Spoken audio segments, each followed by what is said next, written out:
Hi, my name is Jim Hughes. I'll be graduating at the end of this month with my MET degree and a certificate in online teaching for adult learners. This is my final reflection video. In this video, I'll share with you first a bit about myself and how I came to choose this MET program. Next, my classes and the projects that had the most impact on my understanding of educational technology and work in the field. And finally, some thoughts about my future in EdTech as I complete this program.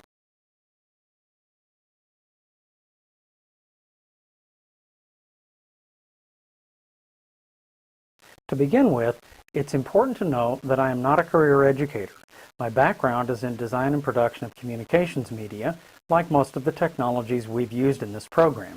But I didn't use this technology the same way or for the same reason, so that's been a challenge for me. Most of my classmates already had a background in education and were now adding EdTech to the work they were already doing. I came to the program from the opposite direction. I had experience with the technologies, but not with formal education. I've always wanted my work to matter, and working with media for a commercial ends never left me feeling like it really did.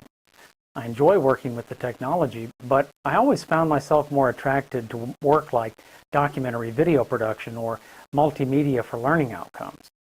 I love to learn, and I enjoy helping others to learn as well.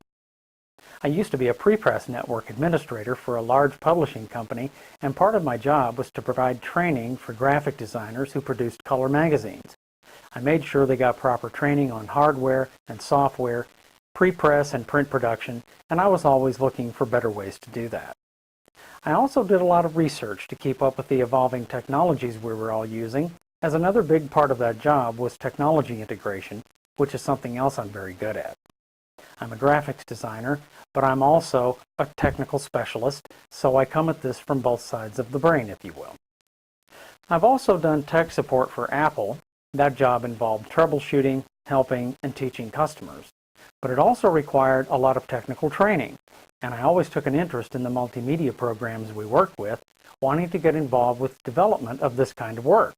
So, a few years ago, I decided to redirect my training, tools, and experience with media technology toward education and see where it could lead. I already had a BA in corporate communications and media, so I decided to work on a master's degree. I actually live near Boise State University, and after doing some research, I decided to enroll in this EdTech program in the summer of 2012. At first, I wasn't sure if this program was right for me, but I stuck with it, and here I am now, about to graduate.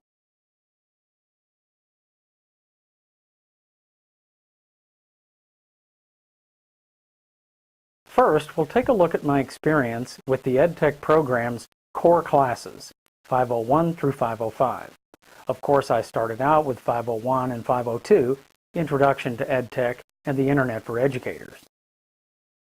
From the outset, 501 posed the question, what is educational technology? I learned a lot from the research we did to try to answer that question, and it wasn't as easy or definitive as I thought. In 501, we also created an online learning log, a personal blog we used to organize and present our work throughout the entire program. My final portfolio website is built on this learning log.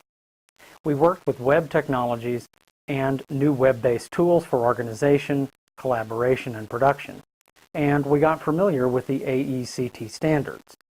We also examined the 2012 Horizon Report, which my Technology Trends artifact is based on.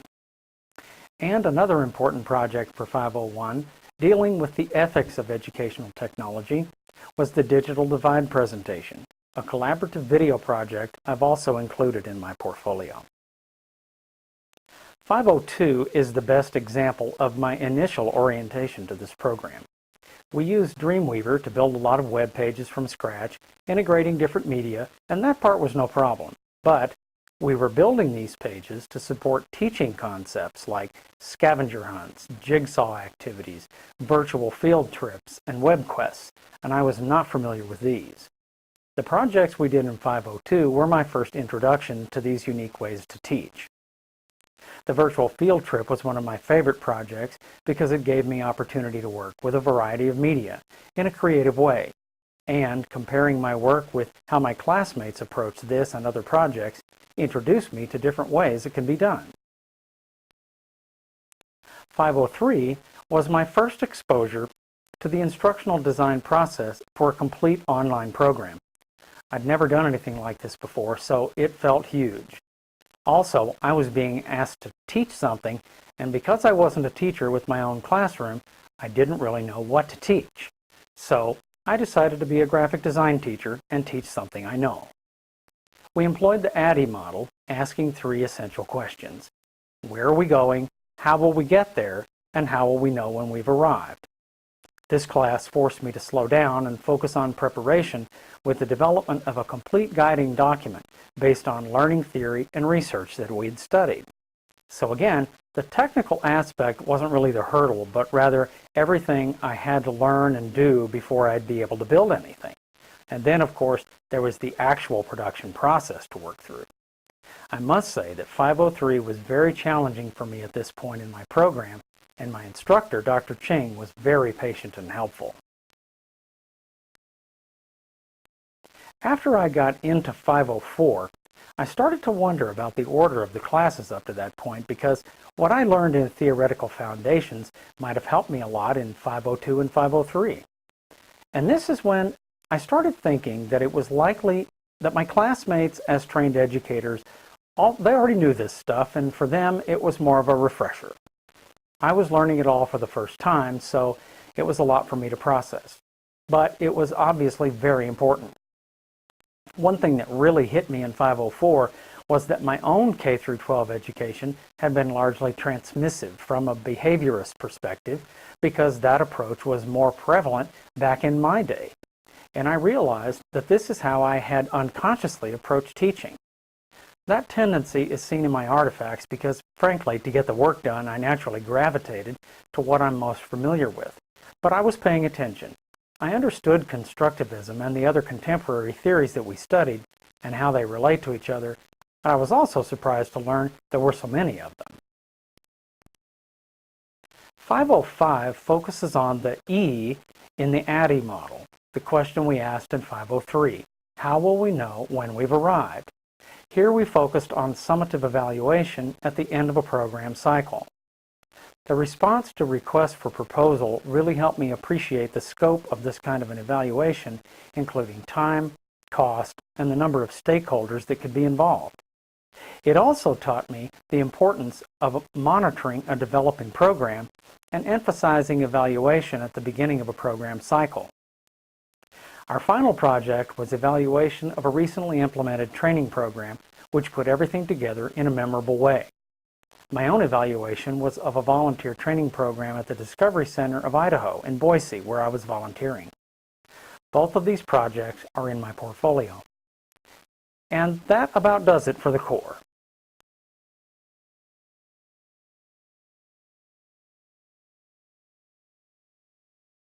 Next, we'll take a quick look at the electives that I chose to take.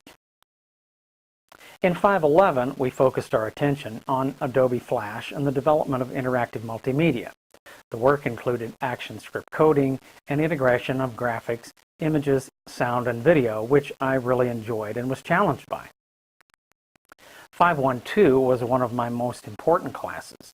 As with 503, our task was the development of an online learning program beginning with a comprehensive design document. But this project was bigger and more challenging, with 5 complete modules and built in a learning management system that I hadn't worked in before. There's a link to this project in my portfolio.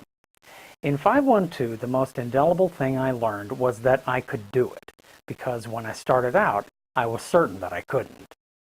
If it wasn't for the patience and encouragement of my instructor, Dr. McGregor, I may have never made it to the end of that project. Now, a program of that scope doesn't look impossible. And now anytime I see an elephant, I'll think of Dr. Candace McGregor and EdTech 512. We worked with multimedia in 513 and produced a podcast, a screencast, and a digital storytelling video. Here again, I was familiar with the media we were using, but I learned a lot from our emphasis on the principles of multimedia and our projects. This class was also an important reminder for me about thorough preparation. In my portfolio, I've included the screencast project from 513. Along with EdTech 512, 522 was required to obtain my certificate in online teaching for adult learners. I would have taken it anyway because I need the reinforcement. Here again, our final project was development of an online learning program in Moodle, but it was only one module, so it was much less intimidating. And a good thing too, because I took 512 and 522 at the same time. This was unquestionably the most difficult semester of my entire program. I really got a lot out of the emphasis that 522 placed on adult learners as compared to children. It brought more balance to my overall understanding of what I'd be doing. 532 was a real wake-up call. The way Dr. Haskell structures this class is a lot of fun and it's very effective. But this class also made very clear to me that I have a lot to learn about video games and gamification. Admittedly, I'm not a gamer, so I got disoriented in this class more than my classmates and more than I expected I would. That surprised me, and I learned that video games are more involved than I thought. But at the same time, through all the things we studied, and especially the way we studied them, it became very clear how important this subject is now and why it will be even more important in the future. I especially enjoyed the theory we studied about this subject. It makes perfect sense. An artifact in my portfolio related to 532 is a little game, or actually part of a game, that I made in an online game creation tool called Sploder. The project was fun, and it taught me that I have a lot to learn about gamification in education. I took 597 because I've always been attracted to entertainment that's also educational. Edutainment has a lot in common with gamification, but it's more familiar to me. We explored different types of edutainment and did several hands-on projects that reinforced the learning. In 597, we also worked with web-based creation tools that I'd never worked with before for making animation and cartoons, and even interactive games. I'm glad I met these tools because I didn't even know they existed. They're really helpful, and I want to use them more in the future. And that's it for the electives. But let's not forget 592, Portfolio. This has been a really challenging class. I had to put a great deal of work and rework into my Learning Log website to convert it into my final portfolio. It turned out that the WordPress theme I chose for it back in 2012 was not like the cleaner, responsive sites we're seeing now, only 3 years later. I would have preferred to use a newer theme, but I already had too much built into the Learning Log. Fortunately, I set it up as a self-hosted WordPress site, so I was able to bring in third-party plugins to get the functionality I needed. But I had to do a lot of customization to get everything structured and working properly. I like to think it turned out pretty well. But again, that was the easier part. The harder part was getting artifact alignment to the AECT standards figured out, which was really hard for me, and especially writing the rationale paper, which, like the Energizer Bunny, just kept going and going and going. I kept hammering at it, and I got it all done eventually. And so here we are now finally at the end.